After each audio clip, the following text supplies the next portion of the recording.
So George Groves has revealed that he plans to knock KO Froch out with a left hook.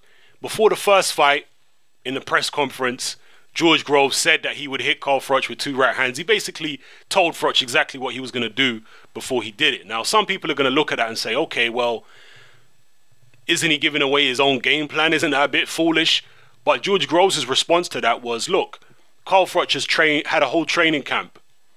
Okay, he's not going to change his tactics at the final press conference based on what I say, because all the work has been done. It doesn't matter if he knows what's coming now or not.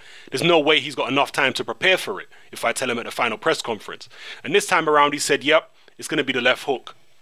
Now, I said a very long time ago, long-time subscribers will know that I very strongly picked Andre Ward to beat KO Froch. I know it's easy for everyone to say they did the same in hindsight, but, you know, I done the video and I was telling people at the time, Froch has got virtually no chance of beating Andre Ward. And a lot of people had Froch, you know, a lot of, especially British fans, gave Froch a very good chance of beating Andre Ward. But I just felt, nah, no way. And one of the things I pointed out back then, which I saw Andre Ward doing to KO Froch, is landing a left hook all night long. Because KO Froch's balance is terrible. And he's wide open to left hooks. KO Froch, normally when he starts letting his hands go, he throws two-fisted attacks. Okay, he comes with a two-fisted attack, left, right, left, right, left, right. That's how he throws his shots. And whenever he does that, I noticed a very long time ago that he always falls off balance to his right with his hands down. So he's wide open to a left hook. And I knew that a fighter as intelligent and diligent as Andre Ward would exploit that opportunity. He would have looked at tapes of Froch and said, I'm going to land my left hook all night long on this guy. And George Groves plans to do the same, and I don't think he's bluffing. It's definitely real.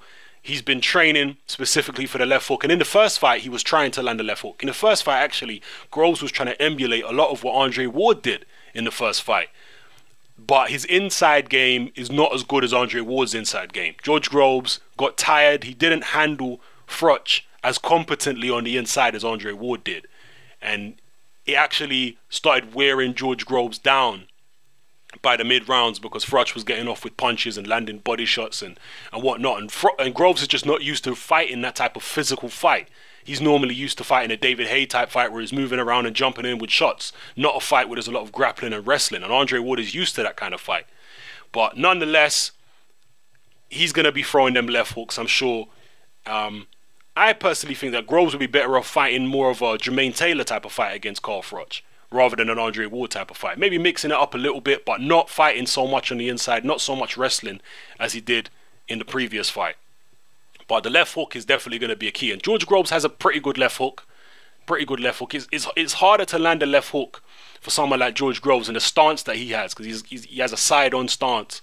It's harder to land a left hook on a tall opponent when you stand side-on like that. If you see guys like Mike Tyson and Joe Frazier, they had a more square-on style whereby they could get leverage on a left hook even against a tall opponent. Anyone who's boxed, who's tried these kind of things, will probably understand what I'm saying. But when you're throwing a left hook from a side-on stance, it's harder to get power in that shot when you're you know, throwing the punch up at a slightly taller opponent.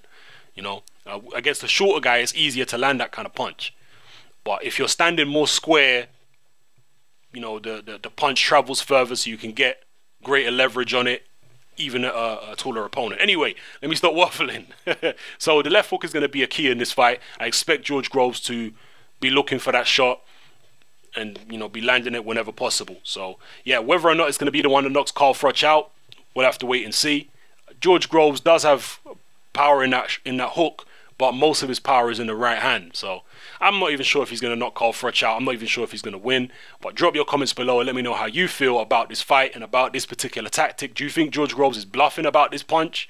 What do you make of Groves saying that Froch is only going to last 3 rounds? Do you think it's a psychological ploy? Do you think Groves is actually going to come out and box on the back foot like he did against DeGale? Yeah, a lot of people expected him to do that in the first fight, but he didn't. He came forward against Froch. Will he, you know, double cross Froch this time and, you know, act as though he's going to come out and have a war, but really he's going to box on the back foot and try and outsmart KO Froch? Drop your comments below. Let me know how you feel. This is Hatman. I'm out.